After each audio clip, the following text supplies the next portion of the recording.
ಕನ್ನಡ ಮೈತ್ರಿ ನ್ಯೂಸ್ ಮಾಧ್ಯಮಕ್ಕೆ ಸ್ವಾಗತ. ಶಿಡ್ಲಘಟ್ಟ ತಾಲೂಕಿನ ಕೊತ್ತನೂರು ಗ್ರಾಮದಲ್ಲಿ ಇತಿಹಾಸ ಪ್ರಸಿದ್ಧ ಶ್ರೀ ಶಿವಲಿಂಗೇಶ್ವರ ಸ್ವಾಮಿ ದೇವಾಲಯದಲ್ಲಿ ನಡೆದ ಗಿರಿಜಾ ಕಲ್ಯಾಣೋತ್ಸವ ಹಾಗೂ ಕುಂಭಾಭಿಷೇಕ ಮಹೋತ್ಸವದಲ್ಲಿ ಶಿಡ್ಲಘಟ್ಟ ವಿಧಾನಸಭಾ ಕ್ಷೇತ್ರದ ಬಿಜೆಪಿ ಮುಖಂಡ ಸೀಕಲ್ ಆನಂದಗೌಡ ಹಾಗೂ ಮಾಜಿ ಶಾಸಕ ಎಂ ರಾಜಣ್ಣ ದೇವರ ದರ್ಶನ ಪಡೆದು ಪುನೀತರಾದರು. ಕುಂತಿಮಾತೆ ಪ್ರತಿಷ್ಠಾಪನೆ ಮಾಡಿರುವ 850 ವರ್ಷಗಳ ಇತಿಹಾಸ ಇರುವ ಪಂಚಲಿಂಗಗಳಲ್ಲಿ ಒಂದಾದ ಶಿವಲಿಂಗವನ್ನು ಕೊತ್ತನೂರು ಗ್ರಾಮದ ಭಕ್ತಾದಿಗಳು ಅನಾದಿ ಕಾಲದಿಂದಲೂ ಪೂಜೆ ಮಾಡಿಕೊಂಡು ಬರುತ್ತಿದ್ದಾರೆ. 2002ರಲ್ಲಿ ಜೀರ್ಣೋದ್ಧಾರವಾದ ಶಿವಲಿಂಗೇಶ್ವರ ದೇವಾಲಯ ಇಂದಿಗೆ 22 ವರ್ಷ ಆದ ಹಿನ್ನೆಲೆಯಲ್ಲಿ ಪ್ರಪ್ರಥಮ ಬಾರಿಗೆ ಗಿರಿಜಾ ಕಲ್ಯಾಣೋತ್ಸವ ಹಾಗೂ ವಿಮಾನ ಗೋಪುರಕ್ಕೆ ಕುಂಭಾಭಿಷೇಕ ಏರ್ಪಡಿಸಲಾಗಿತ್ತು. ಕಾರ್ಯಕ್ರಮದಲ್ಲಿ ಬಿಜೆಪಿ ಮುಖಂಡ ಸೀಕಲ್ ಆನಂದಗೌಡ ಭಾಗವಹಿಸಿ ಮಾತನಾಡಿದ ಅವರು, ಈಗಾಗಲೇ ನಾಡಿನಾದ್ಯಂತ ಬರಗಾಲ ಆವರಿಸಿದೆ. ರೈತಾಪಿ ವರ್ಗ ಮಳೆಗಾಗಿ ಆಕಾಶದತ್ತ ಮುಖ ಮಾಡಿ ನೋಡುವಂತಾಗಿದೆ.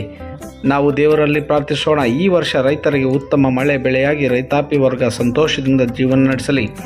ರೈತ ಚೆನ್ನಾಗಿದ್ದರೆ ದೇಶ ಚೆನ್ನಾಗಿರುತ್ತದೆ. ಕೊತ್ತನೂರು ಗ್ರಾಮದ ಶಿವನ ದೇವಸ್ಥಾನದಲ್ಲಿ ಗಿರಿಜಾ ಕಲ್ಯಾಣೋತ್ಸವ ಹಾಗೂ ಕುಂಭಾಭಿಷೇಕ ಮಹೋತ್ಸವವನ್ನು ಅರ್ಚಕರು ತುಂಬ ಅಚ್ಚುಕಟ್ಟಾಗಿ ನಿರ್ವಹಿಸಿದ್ದಾರೆ. ಕೈಲಾಸದಿಂದ ಭಗವಂತನೇ ದರಗಿಳಿದು ಕರೆದಂತೆ ಈ ಗ್ರಾಮದ ಭಕ್ತಾದಿಗಳು ಶ್ರದ್ಧೆ ಮತ್ತು ಭಕ್ತಿಯಿಂದ ದೇವರ ಕಾರ್ಯಕ್ರಮದಲ್ಲಿ ಭಾಗವಹಿಸಿರುವುದಕ್ಕೆ ಅವರ ಕುಟುಂಬಕ್ಕೆ ಶಿವ ಪರಮಾತ್ಮನ ಆಶೀರ್ವಾದ ಇರಲಿ ಎಂದು ಹೇಳಿದರು.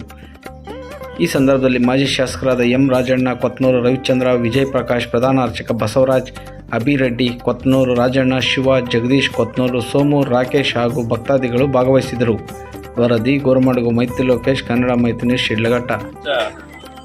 ಶಿಡ್ಲಘಟ್ಟ ವಿಧಾನಸಭಾ ಕ್ಷೇತ್ರದ ಕೊತ್ತನೂರು ಗ್ರಾಮದಲ್ಲಿ ಶಿವನ ಸನ್ನಿಧಿಯಲ್ಲಿ ಕಲ್ಯಾಣ ಮಹೋತ್ಸವದ ಅಂಗವಾಗಿ ಇಲ್ಲಿ ಹಮ್ಮಿಕೊಂಡಿರ್ತಕ್ಕಂಥ ಕಾರ್ಯಕ್ರಮದಲ್ಲಿ ನಾವು ಭಾಗವಹಿಸಿದ್ದಕ್ಕೆ ತುಂಬ ಸಂತೋಷದಿಂದ ಹಾಗೂ ಇಲ್ಲಿನ ಗ್ರಾಮದ ಮುಖಂಡರು ಎಲ್ಲರೂ ಹಿರಿಯರು ಹಾಗೂ ಅರ್ಚಕರ ಸಮ್ಮುಖದಲ್ಲಿ ಇಷ್ಟೊಂದು ದೊಡ್ಡದ ಕಾರ್ಯಕ್ರಮವನ್ನು ಎಲ್ಲರೂ ಸೇರಿ ಒಟ್ಟಿಗೆ ಈ ಕಾರ್ಯಕ್ರಮವನ್ನು ಹಮ್ಮಿಕೊಂಡಿರ್ತಾರೆ. ಆ ಕಾರ್ಯಕ್ರಮದಲ್ಲಿ ನಾವು ಇವತ್ತು ಭಾಗವಹಿಸಿದ್ದಕ್ಕೆ ನಮಗೆ ತುಂಬ ಸಂತೋಷ ಆಗ್ತದೆ. ನಾವು ದೇವರಲ್ಲಿ ಪ್ರಾರ್ಥನೆ ಮಾಡ್ಕೊಳ್ಳೋದಿಷ್ಟೇ, ಈಗಾಗಲೇ ಬರಗಾಲ ಅನ್ನೋದು ನಮಗೆ ಆವರಿಸಿರೋದ್ರಿಂದ ಆ ದೇವರಲ್ಲಿ ಪ್ರಾರ್ಥನೆ ಮಾಡ್ಕೊಂಡಿದ್ದೀವಿ. ನಮಗೆ ರೈತರಿಗೆ ಅನುಕೂಲ ಆಗೋ ನಿಟ್ಟಿನಲ್ಲಿ ಒಳ್ಳೆ ಮಳೆ ಆಗಿ ಒಳ್ಳೆ ಬೆಳೆ ಆದಲ್ಲಿ ಅವರು ರೈತರು ಚೆನ್ನಾಗಿದ್ದರೆ ದೇಶ ಚೆನ್ನಾಗಿರುತ್ತೆ ಅನ್ನೋ ನಿಟ್ಟಿನಲ್ಲಿ ಒಳ್ಳೆ ಬೆಳೆ ಆಗಲಿ ಅಂತ ಹೇಳಿ ದೇವರಲ್ಲಿ ನಾವು ಇವತ್ತು ಪ್ರಾರ್ಥನೆ ಮಾಡ್ಕೊಂಡಿದ್ದೀವಿ.